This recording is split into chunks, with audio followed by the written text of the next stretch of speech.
Bonjour à tous, bonjour Cyril Pedrosa. Bonjour Jean-Christophe. J'espère que vous êtes nombreux à nous écouter cet après-midi en ces temps de confinement. J'espère que vous avez des bandes dessinées à proximité, notamment celle de Cyril, et notamment l'Âge d'Or, autour duquel nous sommes réunis cet après-midi. Cette rencontre devait se faire en présentiel dans une bibliothèque de la ville de Paris, la bibliothèque Lévi-Strauss. Finalement, nous sommes accueillis dans une autre bibliothèque. Nous sommes dans la médiathèque Françoise Sagan, un très beau bâtiment, une très belle médiathèque où nous vous invitons à venir dès que le confinement sera terminé. Découvrez ce lieu pour lire notamment des BD. Nous sommes dans la salle des bandes dessinées. Derrière nous, quelques bandes dessinées de Cyril. Cyril Pedrosa, auteur déjà bien connu maintenant dans ce paysage du 9e art. Il n'avait pas commencé par ça, mais on peut dire quand même que nous sommes un certain nombre à l'avoir découvert avec Trois Ombres, qui a été peut-être le premier album marquant de votre production, celui en tout cas qui nous a fait réagir, qui était assez douloureux sur le deuil, qui était assez fort, qui a été d'ailleurs remarqué et primé. On peut rappeler également que vous êtes l'auteur d'Autobio, Autobio qui est à la fois autobiographique et autobio, c'est-à-dire monsieur est écologiste, revendiqué, et c'est pas le seul ancrage politique qu'il revendique, et nous en parlerons sans doute, puisque L'Âge d'Or est une bande dessinée politique. Il y a eu également Portugal, parce que Pedrosa, vous l'aurez peut-être entendu, ça sonne un peu portugais, et là, vous partiez sur les terres de vos origines. Très bel album, encore une fois, un roman graphique, je sais, quand de l'autre côté du poste, des gens vont dire les romans graphiques, ça n'existe pas, c'est de la bande dessinée. Oui, certes, mais en l'occurrence, il y a une telle veine littéraire dans ce que vous proposez qu'on peut parler de roman, et donc ça valait pour Portugal, ça vaut aussi pour les Équinoxes qui a suivi. Et donc là, votre dernière production pour l'heure, c'est deux tomes conséquents, deux tomes, il faut les bras costauds pour les porter, parce que c'est quand même de gros livres, coécrits avec Roxane Moreille, et que vous avez donc signé chez Air Libre, label des éditions Dupuis, L'Âge d'Or. Ces deux albums-là forment une grande fable, une fable politique, une fable ancrée dans un Moyen-Âge rêvé, une fable féministe également, on peut le dire, je crois, une fable utopique. On verra si vraiment l'espoir que vous essayez de faire passer là, vous y croyez. Ça m'intéresse, ça nous intéresse. Et ce sont aussi deux grands albums, j'allais dire, virtuoses au niveau graphique. Tout le monde l'a dit, l'a reconnu, et nous en parlons également. Mais effectivement, d'abord, ce qui je trouve amusant, c'est que vous avez commencé à écrire ces albums-là en temps de campagne électorale. C'était avant 2017, avant l'élection d'Emmanuel Macron à la présidence de la République. Avec Roxane Moreille, il y avait une émulation entre vous et peut-être les gens avec qui vous avez l'habitude de débattre, une émulation politique. Et en l'occurrence, L'Âge d'Or, tome 2, le volume 2 qui sort là, sort presque alors que nous attaquons. Mélenchon a lancé le... Nous sommes déjà en campagne. Nous sommes déjà en campagne, a lancé la chose. Donc il y a là, je dirais, une marque politique très forte. Pourquoi avoir voulu une fable politique, Cyril Pedrosa? Enfin, j'allais dire que c'était déconnecté des circonstances, pas tout à fait, parce qu'évidemment les circonstances posent leur empreinte sur nous. Mais disons qu'au-delà, de cette petite temporalité qui est celle des deux élections que vous venez de décrire, avec Roxane, à ce moment-là, on sentait une absence dans le discours. Non, c'est pas tant une absence de discours. On sentait une difficulté à faire entendre dans le débat public l'idée d'une remise en cause fondamentale de tout. Enfin, que ça puisse être dit à voix haute sans être tourné en dérision. Ça nous paraissait très difficile. C'est-à-dire que j'avais l'impression, et Roxane aussi, je crois, que la question qui se posait à ce moment-là et qui se pose encore beaucoup en ces termes est: le monde est ainsi, et comment pouvons-nous faire en sorte pour nous accommoder? Quels sont les éléments à la marge qu'on peut légèrement modifier pour en bouger légèrement l'inclinaison, plutôt que de pouvoir dire à voix haute, mais non, le monde est certes ainsi, mais nous allons maintenant le modifier radicalement, fondamentalement. Enfin, bien sûr que cette parole, elle existe dans le débat public et dans la pensée politique, mais disons, à notre échelle, nous, de citoyens simples, et à l'échelle des débats qu'on percevait entre nous, etc., on avait l'impression que dire ça à voix haute, c'était très difficile, et être entendu, surtout, c'était très difficile. On était renvoyé systématiquement, à ce moment-là, aux échecs et aux erreurs du passé.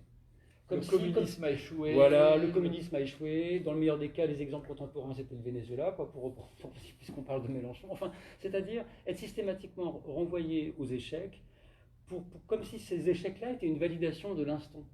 Et nous, ça nous paraissait mais absolument insupportable comme idée, en fait.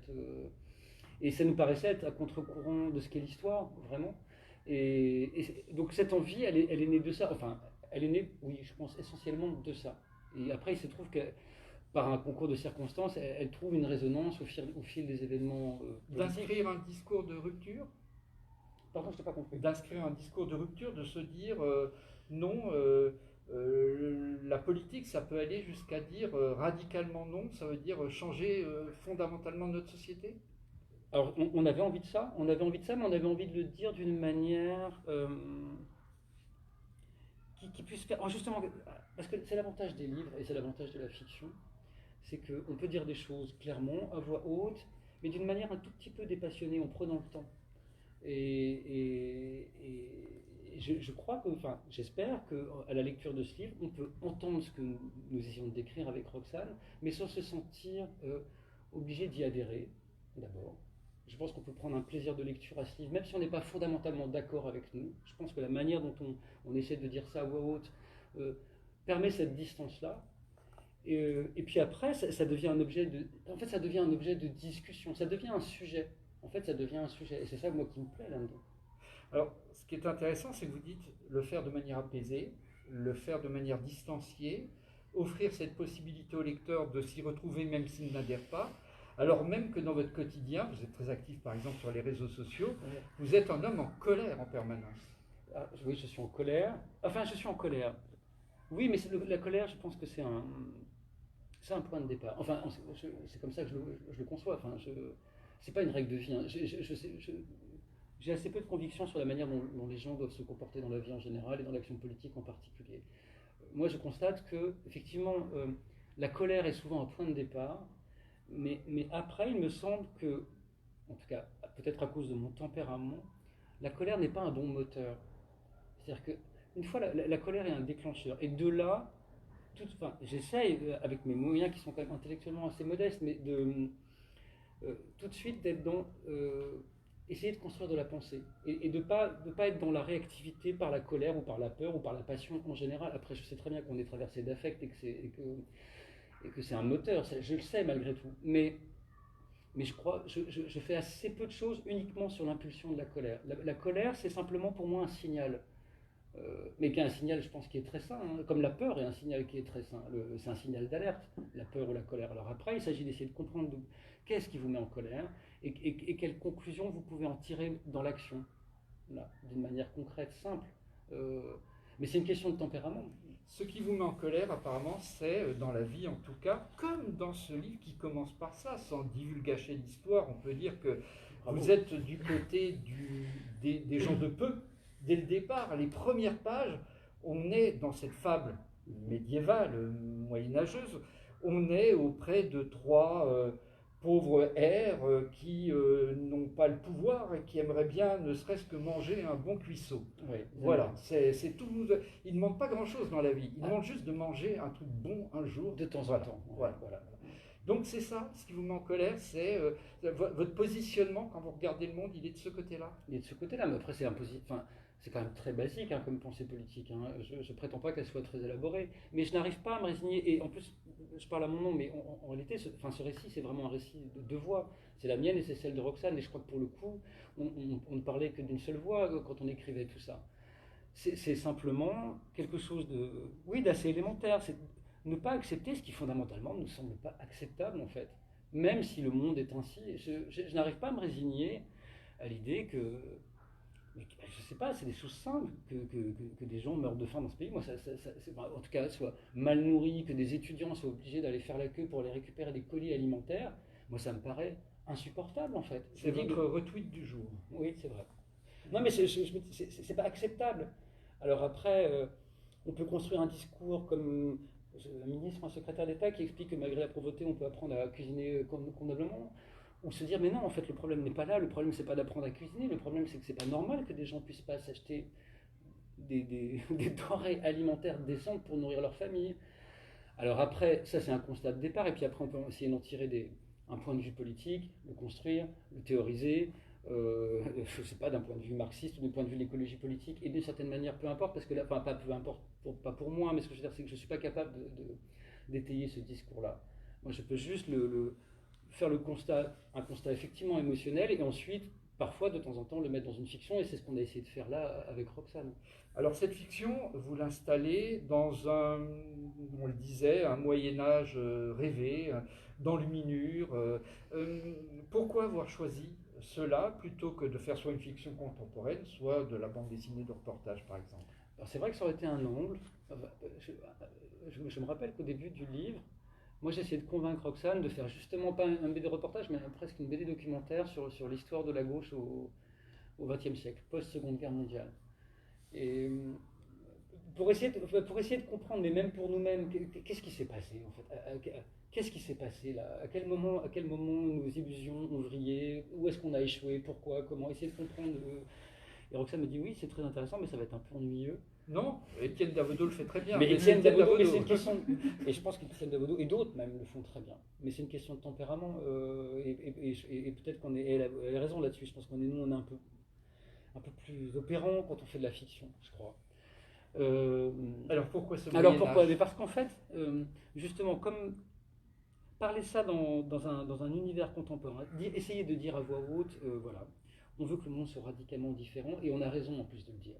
Ça, c'est très. Enfin, on avait l'impression de ne pas trouver les clés pour que le lecteur accepte cette idée, accepte d'écouter ça. Alors que très très vite, en fait, quand on a commencé à réfléchir à cette histoire, et c'est un peu un concours de circonstances qui a fait qu'on l'a envisagé au Moyen-Âge. Parce que j'avais fait des dessins, on était dans un train, je me rappelle, j'avais fait des dessins, j'avais dessiné une princesse, et puis ensuite sur un cheval, et on essayait d'imaginer son histoire. Et quand on a commencé à parler de son histoire, tout de suite, en fait, des enjeux politiques sont arrivés, et on s'est dit, mais en fait, mais ça marche très très bien. Ça marche très très bien parce que tout le monde connaît ce monde féodal, même si le monde féodal qui est décrit dans le livre n'a pas d'historicité, enfin, c'est pas le Moyen-Âge en Europe, évidemment c'est autre chose, mais simplement ça s'appuie sur un imaginaire commun et des faits. On connaît ce monde féodal. On est presque dans le contes et légendes, quoi. Presque. On est à la lisière. Et on s'est dit, mais en fait, voilà, tout le monde sait que ce monde féodal, un jour, s'est effondré. Tout le monde sait que beaucoup de gens espéraient que ce monde s'effondre, tout en se sentant complètement prisonnier de ce système et en ayant la conviction et un discours dominant voilà, qui était que ce monde-là avait vocation à être éternel. Et on s'est dit, mais le lecteur, si on lui parle de ça, non seulement il va comprendre les désirs ardents des personnages, mais en plus il va être d'accord avec eux. Trois pauvres airs du début. Mais je pense que n'importe quel lecteur qui dit ça se dit, mais évidemment qu'ils ont raison de vouloir manger des cuissots eux aussi, et surtout ils ont raison de vouloir que ce monde s'écroule, change puisqu'il peut être autre. Puisqu'il s'est écroulé finalement. Parce qu'il s'est écroulé. Et notre discours qui est vraiment très simple en fait à l'intérieur du livre, c'était de dire, eh bien, peut-être qu'aujourd'hui nous sommes dans la même situation. Nous sommes dans la même situation. Nous avons autour de nous un monde qu'on nous décrit comme allant de soi.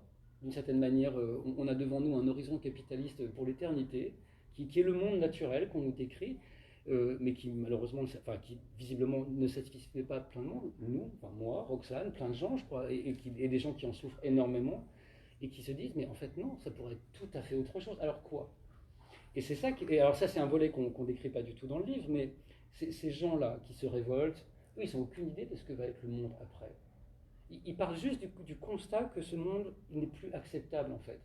Mais ils sont dans l'incapacité de décrire ce que sera demain parce qu'ils parlent d'aujourd'hui. Et on est exactement dans la même situation. Et quand on décrit des espérances, on nous renvoie sans arrêt, mais qu'est-ce que vous voudriez? Ce serait comment? Vas-y, allez-y, décrivez-nous notre monde. Et là, on est tétanisé, on ne sait pas quoi dire, on n'ose même pas le dire d'ailleurs, tellement ça paraît aberrant.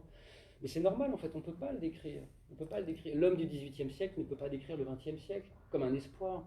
C'est inimaginable ce monde-là. Mais celui du 18e, ou en tout cas du 19e, imaginait. Alors, Imaginait, mais que ce soit ceux qui imaginaient de manière marxiste éventuellement. Alors là, on s'y enfonce un peu dans le temps, mais si on revient au monde féodal, je pense que le paysan dans le Limousin en 1785 est dans l'incapacité d'imaginer ce que sera la société française dans 30 ans.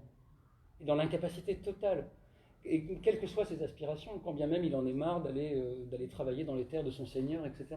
Je pense qu'il n'a aucune idée de ce que peut être ce monde-là. Mais par contre, il est sans doute capable, et beaucoup l'ont fait, et même certains sont. Il y a eu plein de révoltes à ce moment-là, ils sont capables de dire en même temps, on a vraiment marre de ce monde-là, mais vraiment marre.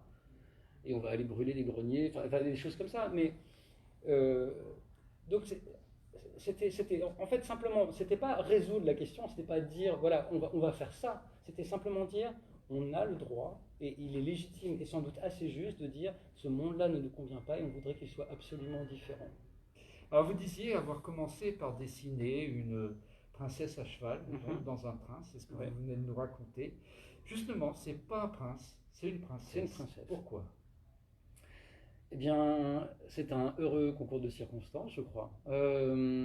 D'abord parce qu'il y avait ce personnage-là, au tout début de cette histoire, il y avait une princesse que j'avais dessinée, mais comme j'ai dessiné plein de choses dans mes carnets, et puis il se trouve que j'avais pas vraiment prévu de travailler sur ce projet, en fait. Et c'est vraiment en parlant avec Roxane Moreil pendant ce voyage que cette histoire s'est construite et que ce personnage féminin, cette princesse, est devenu au cœur d'un récit en parlant avec Roxane. Et ça faisait, je crois que c'est la première fois en fait que j'écrivais vraiment, que j'écrivais une histoire avec quelqu'un. Et c'est au bout de ces 2 heures de train avec Roxane, on s'est tout de suite dit, mais en fait, il faut absolument qu'on écrive cette histoire ensemble, parce que là, tout à coup, ce personnage-là prend une ampleur que moi seul, je pense que je ne lui aurais jamais donnée, avec des péripéties que je n'aurais jamais pensé à développer, etc., etc. Et donc c'est vraiment dans ce dialogue entre elle et moi, entre Roxane et moi, que le récit a pris cette singularité-là. Donc je pense que c'est vraiment lié beaucoup aussi à la personnalité de Roxane, enfin, vraiment. C'est en ça que cette fable médiévale s'inscrit encore plus dans notre temps. Et je dis dans notre temps, là vraiment de manière concrète, précise, pas le siècle, les années que nous traversons, parce qu'il est question de, comment on dit en anglais, empowerment, d'autonomie féminine, beaucoup. De trouver sa puissance. Ouais. C'était aussi une clé au départ de votre réflexion ? C'est une clé à réflexion. Alors c'est vrai qu'on aborde depuis le début toute cette conversation sous l'angle, sous la structure, sous les fondations de ce livre.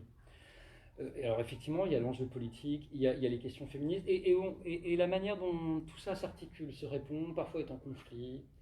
On en parle un tout petit peu dans le livre, dans la manière dont les différents mouvements d'émancipation qui semblent avoir un horizon commun, en fait, ont des tiraillements internes entre eux. Des conflits de stratégie, des conflits même de vision du monde qui sont liés de là où on regarde quand on est, quand on est par exemple, je sais pas moi, une femme noire de 25 ans en France, on ne regarde pas le monde tout à fait de la même manière que quand on est un ouvrier blanc de 65 ans d'origine polonaise par exemple. Et pour autant, on peut être traversé par les mêmes désirs d'émancipation. Et ça peut créer des contradictions.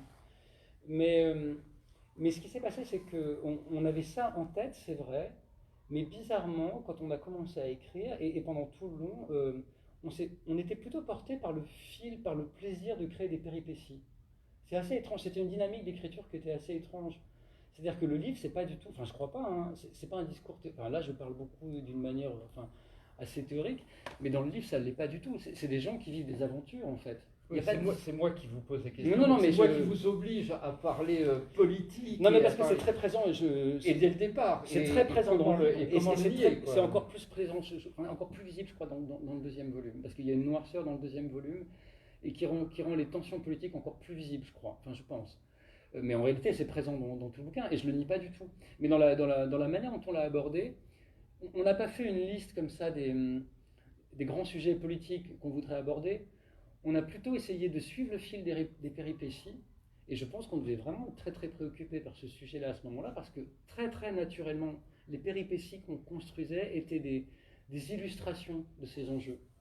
Et alors après, pendant tout le temps d'écriture, il y avait un temps de recherche d'équilibre avec Roxane où on se rendait compte de temps en temps qu'on se laissait complètement emporter par les péripéties. Ça nous est arrivé vraiment plein de fois, d'imaginer plein d'aventures incroyables à ces personnages et de se rendre compte qu'on s'éloignait totalement de notre sujet et de devoir y renoncer un peu, un peu à regret. Et de temps en temps, on se rendait compte justement qu'on forçait l'histoire et qu'on devenait un peu théorique et qu'on faisait un peu du prêchi-prêcha et que c'était pas ça qu'on voulait faire.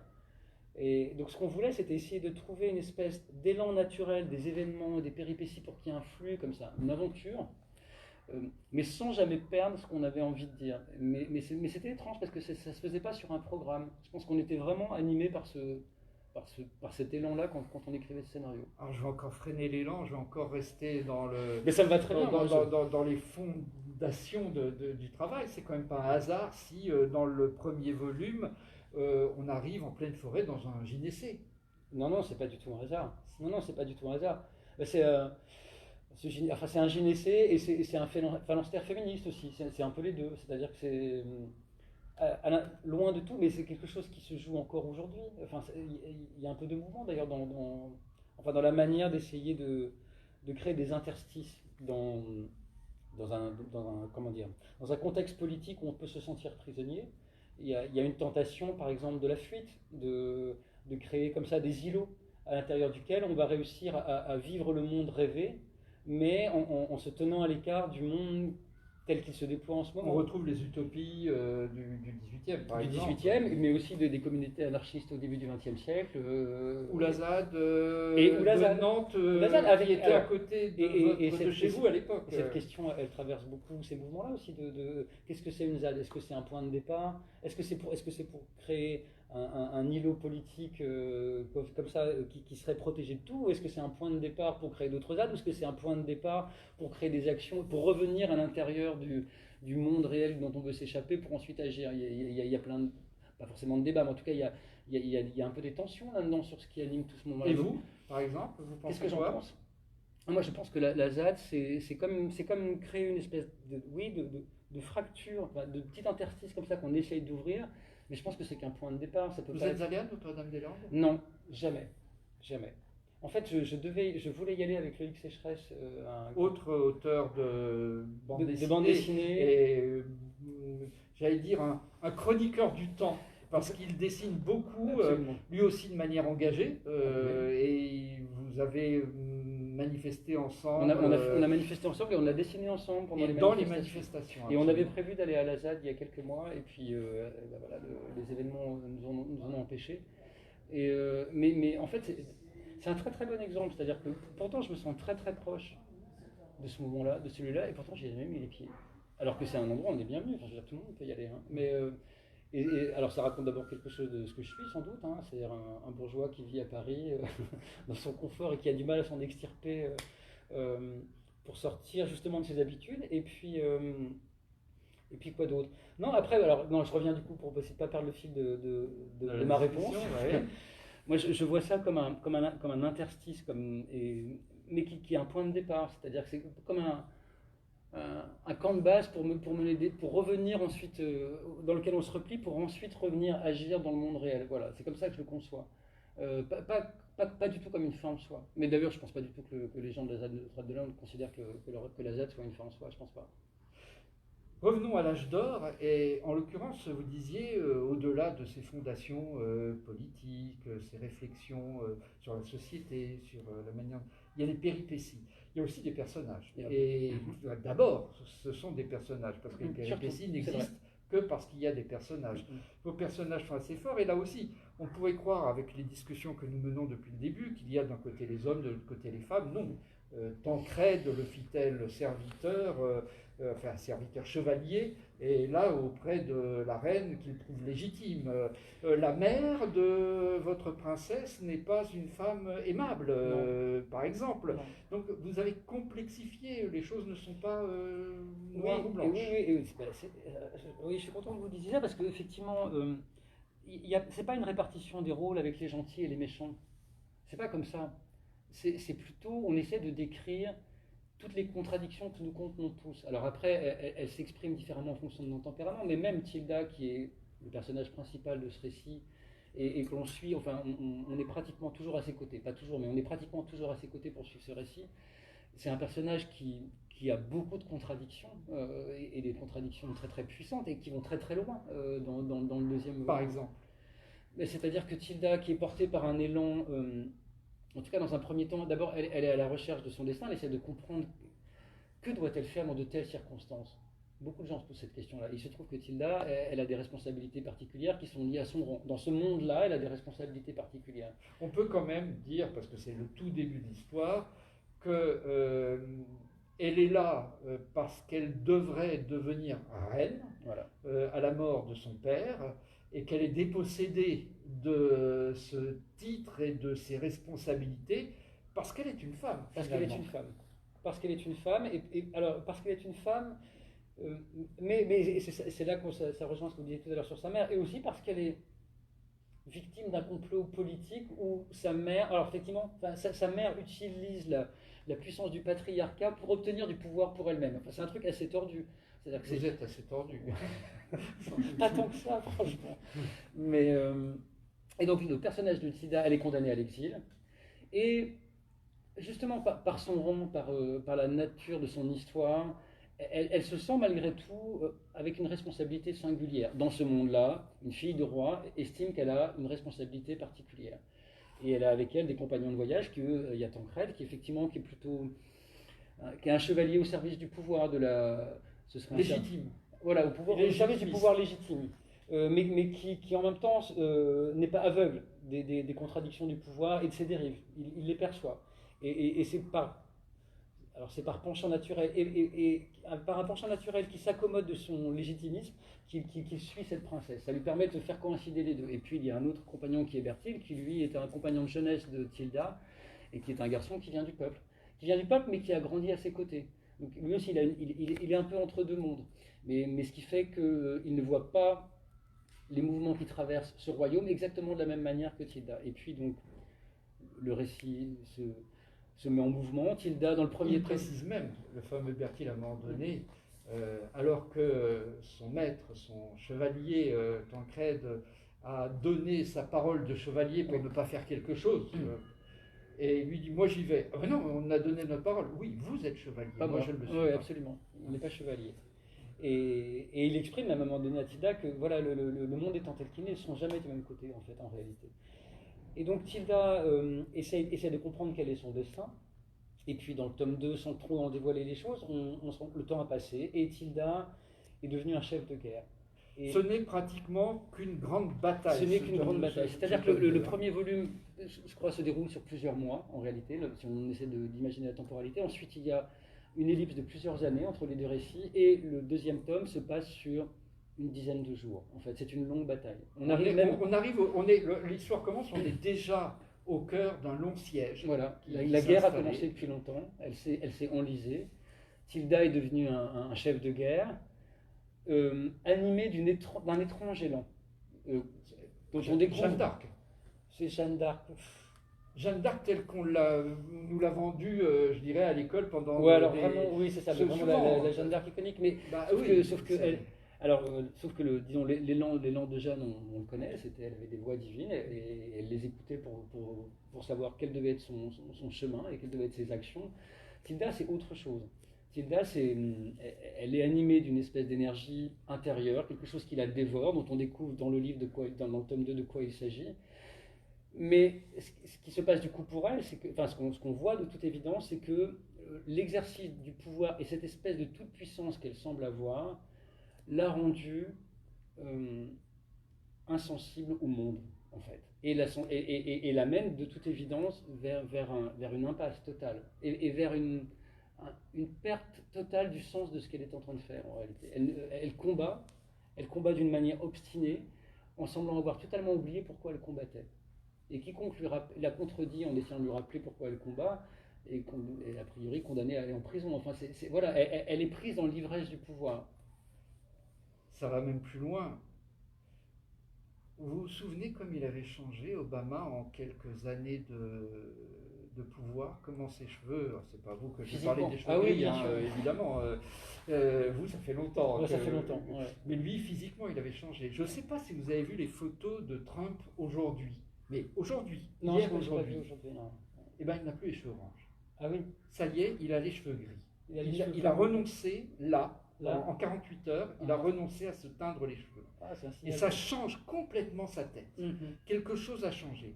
Et je dis ça pourquoi pas pour reparler politique là d'un coup, mais parce qu'entre ces deux tomes, ces deux volumes que j'alterne dans mes mains depuis le début de notre conversation, elle change votre Tilda. Elle est physiquement éprouvée. Alors elle est physiquement éprouvée, pas tout à fait pour les mêmes raisons que Barack Obama ou Donald Trump. Elle subit vraiment quelque chose. Il y a quelque chose qui agit sur elle, qui la transforme vraiment comme un poison. Elle est irradiée par quelque chose. Mais elle n'est pas la seule. Son père l'a été aussi. Enfin, on l'a oublié, mais en fait, c'est dans les premières scènes du livre. Son père portait sur lui des stigmates, quelque chose qui était des traces du même mal. Son frère porte aussi les mêmes traces, mais d'une manière un peu moins puissante parce qu'il est un peu moins proche qu'elle de cette énergie-là. En fait, elle est vraiment dévorée par une force destructrice, mais qui a à voir avec l'usage du pouvoir. C'est l'usage du pouvoir. C'est l'usage du pouvoir.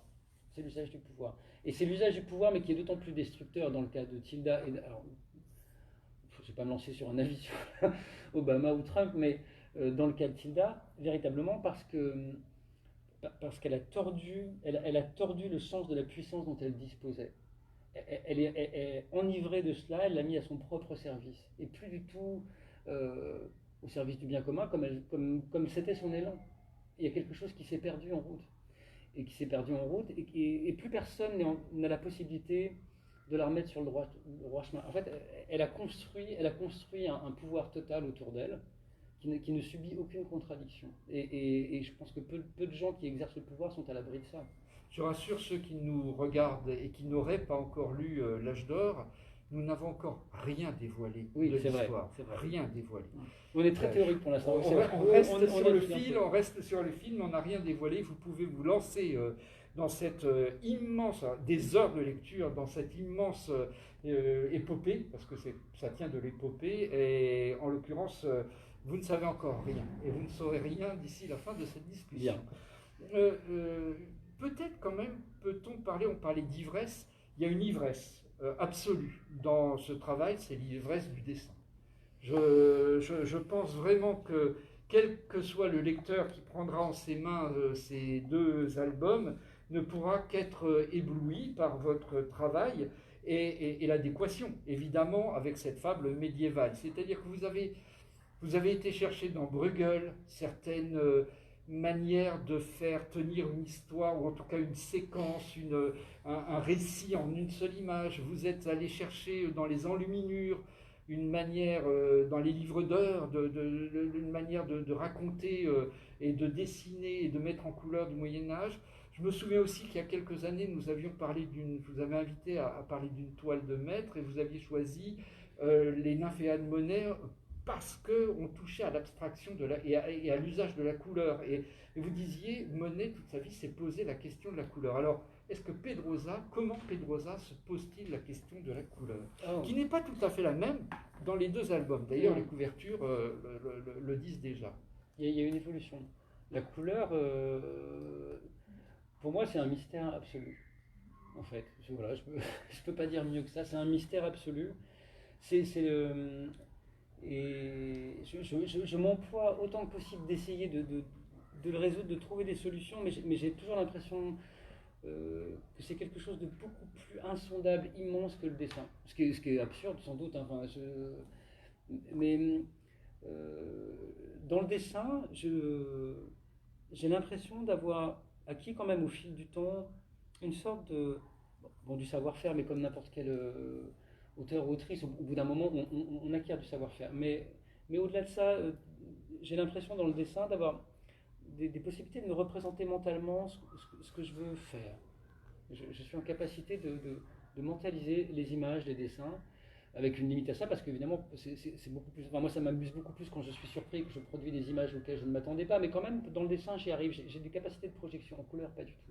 En couleur, vraiment, c'est un point faible, en fait. C'est-à-dire que quand je commence une mise en couleur de page de L'Âge d'Or, je ne sais absolument pas où je vais. Je ne sais pas ce que je vais trouver. Donc, à chaque fois, c'est vraiment toute une petite expérimentation pour essayer de trouver voilà, des ambiances colorées qui vont être justes par rapport au récit. C'est pas du tout mon élan naturel, la couleur. Je suis émerveillé par quelqu'un comme Benjamin Bachelier ou d'autres qui ont une puissance comme ça dans l'utilisation de la couleur, une énergie que j'ai pas du tout. On laissera les lecteurs seuls juges de votre humilité par rapport à la couleur, évidemment. Non, non, mais je ne prétends pas que ce soit un travail médiocre. Hein. On a réussi à faire un bon travail. En plus, c'est un travail qui s'est fait à trois, hein, avec Jean Tréguier et Marie Millotte. On a construit ensemble la couleur de ce livre-là. Mais je sais vraiment que c'est... je suis content du résultat, mais vraiment je suis content du résultat. Il y a des séquences que j'aime beaucoup, des séquences colorées dont je suis très content, mais je sais que c'est vraiment une conquête à chaque fois pour réussir à trouver ça. Ça ne va pas de soi. Le dessin est beaucoup plus naturel, beaucoup plus simple. En fait. Alors revenons au dessin, revenons à la base, puisque vous disiez que c'est là beaucoup plus naturel pour vous.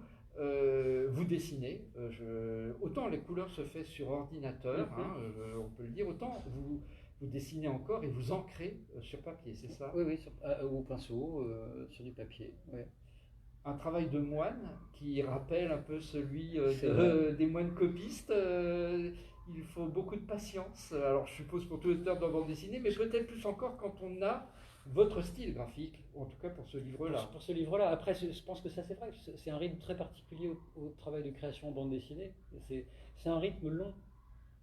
Même si on parlait tout à l'heure de Luc Sécheresse, qui est un auteur qui a un dessin avec beaucoup d'énergie comme ça, qui est très spontané, très vivant, mais il n'empêche qu'il doit quand même passer 1 an, 18 mois, parfois 2 ans sur un livre. On n'y change rien. Il y a un temps incompressible de la création en bande dessinée qui est très singulier et avec lequel il faut composer. Et sur ce livre-là en particulier, une fois que la ligne esthétique a été trouvée, et elle a été trouvée en partie grâce à Roxane, vraiment on a eu beaucoup d'échanges et j'ai tâtonné un peu, j'ai eu un petit peu de mal à trouver quelle serait la bonne esthétique en fait pour le livre. J'avais du mal à trouver quelque chose qui permettrait d'avoir cet effet un peu de toute petite étrangeté et de fantasmagorie. Mais avec en même temps, on voulait que ce soit séduisant, on voulait qu'il y ait justement le charme des aventures, on voulait que ce soit charmant malgré tout, mais pas forcément évident. Et c'est Roxane beaucoup qui m'a incité à aller vers d'aller puiser dans des références au lieu d'aller puiser dans mes propres références, d'aller ailleurs, d'aller chercher ailleurs. Et donc c'est un dessin. On a vu disparaître les transparences qu'il pouvait y avoir dans les équinoxes, qui y avait des gens partis dans Portugal. Par exemple. C'est pas le même style. Non, c'est pas le même style. On n'est plus du tout dans ce que vous faisiez dans 3 ombres. Non, c'est très différent. En fait, c'est comme si, avec ce livre-là, petit à petit, on construit un petit univers comme ça, visuel. C'est-à-dire que les chevaux sont ainsi, les arbres, les forêts sont ainsi, les châteaux sont ainsi. Et ça crée un monde, et je pense que c'était important pour ce livre-là, parce que ça donne, justement, ça crée un effet de monde et de cohérence d'ensemble, qui est nécessaire, je pense, pour encore plus facilement plonger dans l'histoire, mais comme on plonge dans un conte de fées, enfin vraiment, on plonge dans ce monde-là et on se dit, il existe, voilà. Alors la contrainte de ça, c'est que pendant 2 ans, 3 ans, 4 ans, il faut dessiner avec le même univers, ce qui n'est pas toujours facile. L'avantage, c'est que plein de choses sont résolues. On s'est passé les premiers mois de tâtonnement sur le premier album. Après, je savais ce que j'avais à faire. Alors, bien sûr, il y a toujours des questions de narration, comment on raconte cette séquence. Mais esthétiquement, la ligne est posée. Et la difficulté, c'est plutôt de la tenir sans se lasser, en fait. Pour essayer de réinjecter de la joie, de l'élan dans le dessin, pour que le lecteur le retrouve. Ça, c'est pas toujours facile. Mais je pense que c'est vraiment une question qui se pose pour tout auteur ou autrice de bande dessinée, vraiment. Vous avez inscrit ce travail dans le merveilleux, dans le monde du merveilleux. Quelles étaient vos références en la matière? Alors, en fait, en termes d'esthétique et même en termes de bande dessinée, j'en ai très peu. J'en avais très peu. C'est quelque chose que je lis très peu, par exemple. La fantaisie, c'est quelque chose que je lis très peu.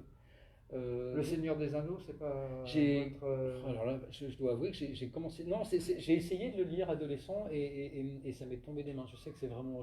Non, vous avez le droit. Mais j'ai pas réussi du tout à rentrer dans cet univers-là. Alors après, c'est des univers qui sont tellement puissants qu'ils rentrent en vous, même si vous ne les avez jamais lus.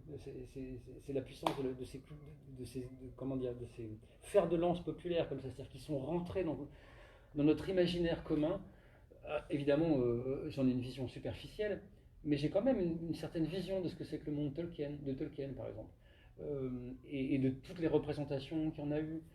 Mais j'étais pas tout à fait là-dedans avec ce livre-là. C'est-à-dire que j'ai plutôt essayé, je crois que je suis vraiment parti, euh, effectivement, enfin, des enluminures, le régisseur, des choses comme ça. Le travail d'ornement et le travail de contraste. Alors, pour le coup, c'est les couleurs, mais ça influence sur le dessin. La broderie, la tapisserie, par exemple, le fait de tisser avec des fils dorés ou des fils clairs sur des tissus sombres, ça amène une certaine esthétique, ça amène une certaine manière de dessiner les corps, les lignes. Et ça m'a plutôt influencé, beaucoup plus que l'univers de la fantasy que je connais très mal, vraiment. Vous dites que la création se nourrit de tout, qu'elle est vorace. C'est ce C'est que vrai. vous avez dit un jour dans une interview que vous m'aviez accordée. Même les accidents Ah oui, de travaux. À l'époque, vous preniez l'exemple de Philippe Dupuis, auteur de bande dessinée contemporain, qui avait eu un problème et qui a été obligé de dessiner de la main gauche et qui en a fait radicalement un apport à sa un élan de manière, création. un élan de création, qui d'ailleurs depuis n'a plus jamais dessiné comme il dessinait auparavant, même ayant retrouvé l'usage de ses deux mains. De tels accidents se seraient produits dans votre travail sur l'âge d'or. Il y a des choses qui sont arrivées comme ça par hasard et dont vous vous êtes saisi. Il y en a eu assez peu. Il y en a eu assez peu. Alors, ce qui s'est passé, c'est que quand j'ai commencé à dessiner les toutes premières planches du tome 1, euh, j'ai commencé vraiment à dessiner en préparant assez peu mes planches. C'est-à-dire que les premiers éléments, justement quand on trouve les trois paysans dans la forêt, c'est des pages que j'ai vraiment dessinées à la plume, ou je crois d'ailleurs en l'occurrence sur ces premières pages-là, d'une manière comme ça un peu spontanée. J'installais à peine la composition de l'image, mais vraiment sans rien résoudre. Je me disais, voilà, là il y a un personnage, là il y a un personnage, et c'est tout. Et j'essayais d'avancer comme ça. Et c'est ça qui m'a amené à représenter par exemple la végétation de cette manière-là. C'est le fait de la créer comme ça, enfin, d'une manière plutôt improvisée. Et après, par la suite, c'est devenu. Donc, c'est pas véritablement un accident, mais c'est, disons, essayer de prendre un petit chemin où on se laisse dériver, comme ça, pour voir où ça amène. Mais après, c'est devenu en fait une référence que j'ai suivie pendant tout le reste du livre. Et honnêtement, je crois qu'à partir des 50 premières pages, là, j'étais vraiment sur des rails graphiques que je devais tenir. Et il n'y a pas eu beaucoup d'accidents dans ce livre-là. Enfin, il y a des choses dont j'ai le sentiment de ne pas avoir réussi à faire, mais il n'y a pas eu d'accident que j'ai pu utiliser comme ça dans la création, pas vraiment. Le dessin a-t-il évolué, votre dessin a-t-il évolué au long de cette très longue campagne graphique? Oui, oui, quand même. C'est inévitable, je pense. C'est vraiment très, très, très difficile de tenir un dessin pendant 5 ans. Euh, on a beau essayer de le corseter. En fait, c'est-à-dire de proche en proche, le dessin se déplace, en fait, inévitablement. L'enjeu, c'est d'essayer de s'en rendre compte, c'est pas toujours facile, et d'essayer de faire en sorte que ce déplacement ne soit pas en contradiction avec le récit. C'est surtout ça, en fait. Euh, Là, en l'occurrence, j'avais un avantage, c'est que comme il y a une rupture de ton très importante entre les deux tomes, les déplacements qui s'étaient opérés au fil du temps dans le dessin, c'est normal à Est-ce force que vous de. pouvez qualifier cette rupture de ton Cette rupture de ton, entre les deux volumes? De temps, vous avez dit, ou de ton? de ton, De ton. Alors, une est-ce rupture de que... ton. Je crois que j'ai l'impression que, disons, que les deux volumes sont comme disons, la face lumineuse et la face sombre d'un même récit, ou d'une même question. Et pas le bien et le mal. Une face lumineuse et une face sombre qui sont formalisées par les deux objets, mais qui en réalité dans le récit s'entremêlent totalement. Et c'est pour ça que je pense que même si tout ça est très politique et que je ne retire pas un mot de ce que j'ai dit et de ce que je crois qu'on a essayé d'y mettre avec Roxane, il n'y a pas de point de vue moral là-dedans. Je crois qu'il y en a assez peu. Et je crois qu'on montre aussi d'une certaine manière que tous les personnages ont leur raison, par exemple. Tous les personnages ont leur raison, comme souvent dans la vie en fait. Et que c'est pas un problème de morale, que ça se joue autrement. Mais je crois vraiment qu'il y a un versant beaucoup plus lumineux dans le premier tome et beaucoup plus sombre dans le deuxième, dans la tonalité générale.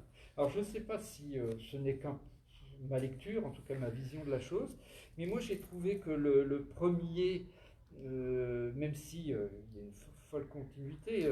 Le premier était presque plus posé, malgré le fait qu'on rentre tout de suite dans un récit où il y a des enjeux très forts qui se passent. Alors que le deuxième, peut-être l'avions-nous attendu un peu, enfin, c'est pas reproche, il faut avoir le temps de faire un tel livre. Mais dès les premières planches, enfin dès la première planche et dès les premières séquences, l'énergie de chaque trait est fantastique. Et tout d'un coup, on se dit, le souffle est décuplé. C'est comme s'il y avait tant mieux si c'est le cas. Vraiment dans la manière dont... Alors certes, on est tout de suite dans... Il pleut, la tempête, la mer est déchaînée, mais on sent que vous êtes, vous, en tempête et déchaîné, quoi. Au début, oui, c'est vrai. J'ai pas toujours eu cette énergie-là pendant le livre. Les scènes de bataille valent leur pesant de... Oui, mais parce qu'on rentre, c'est vrai qu'on... De lance et de bouclier. Mais parce qu'on rentre... en fait, c'est-à-dire que dans la construction de l'histoire avec Roxane, il y avait cette idée que, après cette ellipse, c'est comme si on avait fait un bond en avant vers... comme une espèce d'effet de zoom sur... Voilà, c'est là que tout se cristallise, c'est là que tout va se jouer, d'une manière de plus en plus intense. C'est-à-dire qu'au début, ça avance lentement comme ça, il y a des mouvements, les personnages se déplacent, et petit à petit, ils se rapprochent du cœur du sujet. Et là, dans le deuxième tome, c'est pour ça que ça se passe sur... C'est 10 jours, et c'est la guerre, et on est au cœur du sujet, de la tension, de tout ce qui déchire les personnages, de tout ce qui les traverse, de tout ce qui les confronte. Et alors, physiquement, c'est les corps, c'est la guerre, il y a le feu, enfin c'est ça, oui, c'est vrai que c'est un peu le déchaînement des éléments quand même. Mais cette énergie, elle va de plus en plus loin, puisqu'on arrive à des pages quasiment abstraites, et pourtant on ne perd pas le récit, hein, je le dis tout de suite, mais avec où tout n'est plus que fracas de couleurs, que fracas de traits. J'aime beaucoup cette fin, je dois dire. Je ne suis pas ça souvent, je suis pas souvent content de moi, mais là j'aime beaucoup cette fin. Oui, bah, on l'aime aussi, Ça fait plus de 45 minutes que nous parlons ensemble. Il se pourrait qu'il y ait des questions d'internautes. Si des questions des internautes. Voilà. Jean-Christophe, nous avons des questions d'internautes. Alors oui, je ne sais plus comment s'appelait cette émission à la télévision dans les années 60-70 où il y avait ça avec les télévisions de téléspectateurs. Oui, comment, je ne sais plus, mais voilà. Quand vous avez commencé l'âge d'or, vous aviez déjà une idée de la fin ou est-ce arrivé au fur et à mesure? Non. Quand j'ai commencé à dessiner le premier tome, je savais exactement où on allait. Tout avait été écrit avec Roxane, l'intégralité du récit. Je vais même vous dire quelque chose. Quand vous arriverez au bout, vous n'aurez qu'une envie, c'est tout relire parce que vous comprendrez le début un peu mieux. Oui, c'est vrai. Je pense qu'on lit le premier tome différemment au regard de cette... On relit le premier tome en ayant compris beaucoup de choses. Quand et par quel auteur ou série Cyril Pedrosa a-t-il découvert la BD et l'envie d'en faire lui-même? Alors là, c'est très simple. J'ai 2 piliers qui ont nourri mon enfance. C'est Uderzo et Goscinny, évidemment, mais c'était le dessin d'Uderzo avec Astérix. C'est les albums de bande dessinée que j'avais enfant chez moi, chez mes parents, et la presse Disney, que je dévorais. Il n'est pas pour rien donc que vous avez travaillé un peu pour Disney. J'ai travaillé un peu chez Disney, c'est un peu un hasard malgré tout, parce que j'y suis venu vous par l'animation. Vous êtes passé par l'école des Gobelins. Je suis passé par l'école des Gobelins et j'ai travaillé... C'est un peu aujourd'hui, alors je suis désolé pour toutes les autres écoles, mais c'est un peu l'ENA maintenant oui, quand même. Non, quand on voit le nombre de... quand on voit la patte et vraiment le talent des gens qui ont fait les Gobelins, sont passés par les Gobelins. Quand j'ai vu que vous étiez passé par là, je me suis dit oui. Oui, parce que effectivement, j'ai commencé à travailler dans le dessin animé. Mais bon, c'était un peu un hasard parce que j'ai travaillé chez Disney parce qu'à ce moment-là, Disney avait un studio à Paris. Ça aurait pu se passer tout à fait à Montreuil, exactement. Pendant une dizaine d'années. Guarnido, il est passé par là aussi. Voilà, Virginie Augustin, Nicolas Pyramidas, beaucoup de gens qui ont fait de la bande dessinée. Et qui sont tous de très bons auteurs de bande dessinée. Absolument. Ouais. Comme quoi, il y a une scène de la bande dessinée il y a un petit génial, phénomène générationnel autour de ça, effectivement. Dans le moment historique qui est le nôtre, pensez-vous que notre prédisposition, alors ça doit être notre prédisposition à nous lecteurs, je reprends, dans le moment historique qui est le nôtre, pensez-vous que notre prédisposition à l'aventure reste intacte? Mon Dieu! C'est pour ça que je me suis repris à 2 fois pour vous donner... Notre prédisposition à l'aventure. collectivement, j'ai un peu le sentiment que notre prédisposition à l'aventure, elle est un peu amochée. Enfin, c'est-à-dire que, mais parce qu'on en a tenté des aventures, quand même. On en a quand même tenté. Qui se sont beaucoup cassé la figure. Beaucoup, beaucoup. Et après, il y a des aventures qui ont gagné, qui se sont pas cassé la figure, mais pas forcément pour notre bien aussi. Je sais pas, c'est difficile de répondre quand même d'une manière simpliste, enfin d'une manière générale et un peu catégorique à cette question. Je pense, tout ce que je peux répondre, c'est que j'ai l'impression, bizarrement, et je ne m'y attendais pas, qu'en vieillissant, je me sens beaucoup plus prédisposé à l'aventure que jeune homme, en tout cas. Voyez-vous la protagoniste Tilda comme une héroïne contemporaine? Ah oui. En Oui, quoi? En quoi? Parce que finalement, mais je crois qu'en fait, je peux dire ça, je pense que Roxane dirait la même chose de tous les personnages. Bien évidemment, ils évoluent dans un monde féodal et bien évidemment, ils sont les jouets de ce monde-là. Mais ce qui les anime est exactement la même chose que ce qui nous anime, nous, fondamentalement. Il n'y a aucune différence. Euh, on n'en parle pas souvent parce que justement, ce n'est pas dans le livre. Une des choses fondamentales qui change, qui à mon avis, qui éloigne de nous l'homme et la femme du Moyen-Âge, c'est le fait religieux. Qui, je pense, vraiment traverse l'homme et la femme du Moyen-Âge d'une manière qu'on ne peut pas imaginer. Enfin, que les croyants, sans doute, aujourd'hui peuvent imaginer, mais que peu de gens partagent aujourd'hui, ici en tout cas, par exemple en Europe, et qui redéfinit la vision du monde totalement, le rapport au monde, le rapport à sa propre existence. Et ça, c'est quelque chose qui est très loin de nous, je pense, enfin, qui est encore proche de certaines personnes, mais qui n'est plus en nous. Voilà. Et il se trouve que les personnages du livre, pour eux, cet enjeu-là n'existe pas. Le fait religieux est hors du récit. Ce qui fait que je crois vraiment que ce qui anime les personnages, leurs passions, sont les mêmes que les nôtres, vraiment. Y a-t-il encore des questions? Parce que j'en ai encore une dans les mains, mais je voudrais la garder pour la fin. Ah ouais. Rossel. J'aime bien ce jeu. Allez-vous revenir à l'animation, nous demande-t-on? Mais j'en ai très envie. J'en ai très envie. J'ai eu l'occasion cette année, pendant le premier confinement, de réaliser un clip vidéo pour un ami musicien qui a énormément de talent, qui s'appelle Len Parrott, pour un single qui s'appelle Paladine. Et d'ailleurs, j'en profite. Excellente chanson. Magnifique chanson. Magnifique chanson. Artiste. Et magnifique clip vidéo, effectivement. Mais surtout magnifique. Génial. Chanson. Et d'ailleurs, Len Parrott a sorti son album il y a quelques temps, mais vraiment allez l'écouter, c'est magnifique. Et donc à cette occasion, d'abord j'avais la joie de travailler avec lui parce que c'est quelqu'un que j'aime énormément au-delà de son talent. Et j'ai adoré faire ce clip et ça m'a vraiment énormément donné envie de refaire de l'animation, à tel point que, entre-temps, j'avais commencé à écrire un court-métrage d'animation que j'ai fini et que j'aimerais vraiment commencer à réaliser l'année prochaine.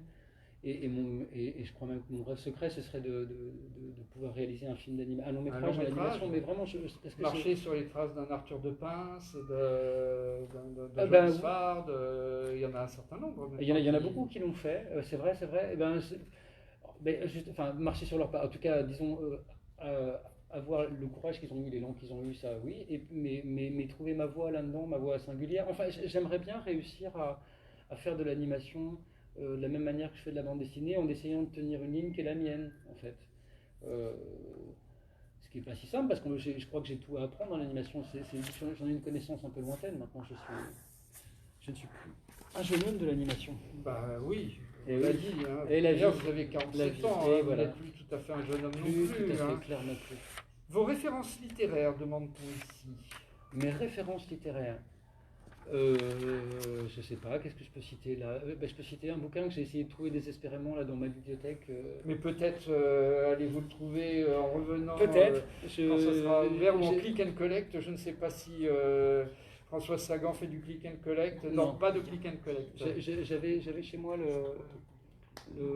l'édition Quarto de Sylvia Plath qui rassemblait à la fois son roman La Cloche de Verre et puis sa poésie. Et par exemple, ça c'est une autrice que j'aime énormément, enfin, que j'avais très très envie de relire en ce moment, et je ne retrouve plus ce livre, j'étais désespéré.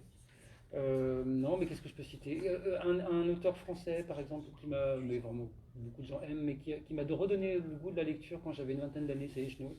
Je crois que c'est en lisant, on m'a mis le Méridien de Greenwich dans les mains, et je devais avoir 25 ou 27 ans, quelque chose comme ça, et j'avais un peu abandonné la littérature, et ça m'a vraiment redonné le goût à ça, et du coup Echenoz c'est devenu comme ça un bon compagnon, par exemple. Ouais, il y en a beaucoup.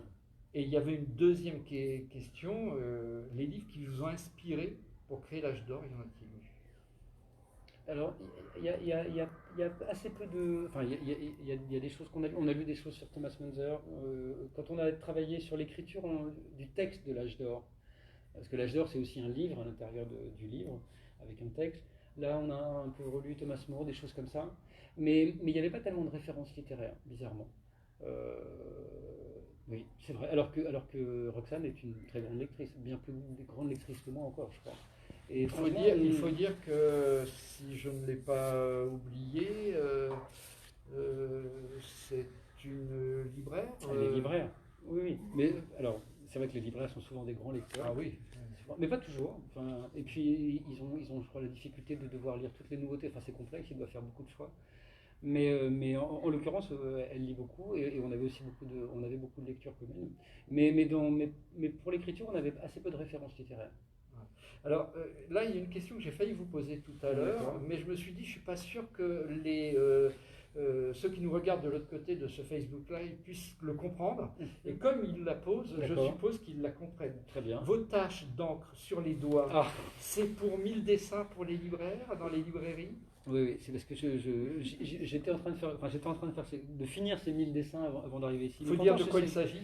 Oui. Au moment de la sortie de l'âge d'or, il y a une semaine, comme on s'est tout de suite rendu compte, enfin, c'était acté qu'on ne pourrait pas aller en librairie, rencontrer les lecteurs, organiser des événements, des dédicaces, etc. En parlant avec les éditions Dupuis, je leur ai proposé de faire ça à distance, c'est-à-dire en fait de réaliser des dessins chez moi qui seraient envoyés dans les librairies et que le libraire comme ça pourrait offrir avec le livre au lecteur. Et je me suis retrouvé comme ça. On a fait les comptes et il y avait à la fois les librairies chez qui il était prévu que je dédicace, et donc on a dit ok, tant de dédicaces pour chacun, tant de dessins pour chacun. Et puis je me suis dit tant qu'on y est, on pourrait peut-être essayer d'élargir ça, donc faire en sorte que tous les libraires par exemple du réseau Canal BD puissent en avoir un peu. Donc du coup, je me suis retrouvé à faire 1000 dessins, en fait un tout petit peu plus, 1120 pour être précis. Et j'ai dépassé les 1000, là je suis dans les. Mais vous n'avez pas encore fini. Mais j'ai pas encore fini, et c'est vrai que j'ai beau essayer de me laver les mains correctement, il y a des tâches qui sont hyper persistantes sur les ongles. Et donc la dernière question, puisque nous arrivons quasiment à l'heure passée ensemble, en tant qu'auteur, comment vit-on la sortie d'un livre aussi attendu, en plein confinement et les librairies fermées? Eh bien, je crois, et je ne sais pas comment Roxane vit la situation, mais je vis ça en étant conscient du privilège d'être un auteur connu, d'être reconnu, et que mon travail soit visible, et que le livre qui sort là est le deuxième volume d'un livre qui est déjà sorti et qui a déjà eu du succès. Je sais qu'on a beaucoup de chance dans ce contexte-là. Je pense que je le vivrais beaucoup plus douloureusement si c'était un premier ouvrage, par exemple, ou si c'était un nouveau livre que personne n'avait jamais vu, parce que là, je saurais très bien que le lecteur ne pourrait pas découvrir mon livre, il serait dans la capacité matérielle de découvrir mon livre, et que ce livre ne serait pas lu, en fait, tout simplement. Et là, je serais très très malheureux, et je pense que il y a plein d'auteurs et d'autrices en ce moment qui sont très malheureux à cause de ça. Donc je suis frustré, évidemment, un peu j'ai le sentiment, et on a le sentiment de ne pas pouvoir donner toute l'ampleur qu'on aurait voulu à la sortie de ce livre. Mais rencontrer le public, et puis voilà, et traverser un peu la France, et puis parler avec les gens, et puis même en fait vraiment que ce livre puisse être, parce qu'on a aussi envie que des gens le découvrent, et pas uniquement ceux qui ont lu le premier tome, mais je suis aussi conscient qu'on est plutôt dans une situation privilégiée en ce qui concerne ce livre-là, ouais, vraiment. Eh bien, nous allons d'abord vous remercier d'avoir passé cette heure avec nous, Cyril Pedrosa. Merci à vous qui avez été de l'autre côté de ce Facebook Live. Je ne peux que vous inviter à découvrir, si ce n'est déjà fait, les 2 volumes, et il faut vraiment découvrir les 2 volumes de l'âge d'or, Cyril Pedrosa et Roxane Moreille, sous le label Air Libre des éditions Dupuis. Merci à la médiathèque Françoise Sagan qui nous a accueillis aujourd'hui et pour laquelle vous allez faire une dédicace sur celui-ci. Merci également à la bibliothèque Lévi-Strauss qui avait prévu d'organiser cette rencontre en présentiel, comme on dit désormais, encore un mot nouveau que nous avons appris. Merci à Bibliocité qui a organisé cette partie de Facebook Live qui nous oblige maintenant à vous parler à distance, mais c'était avec un grand bonheur, et en espérant que vous lirez beaucoup de bandes dessinées. N'hésitez pas dans les librairies à cliquer, à rappliquer, à collecter. Et n'hésitez pas non plus, et peut-être d'abord, à venir vous précipiter dès qu'elles auront rouvertes, à vous précipiter dans les bibliothèques. Merci à vous.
Merci Cyril.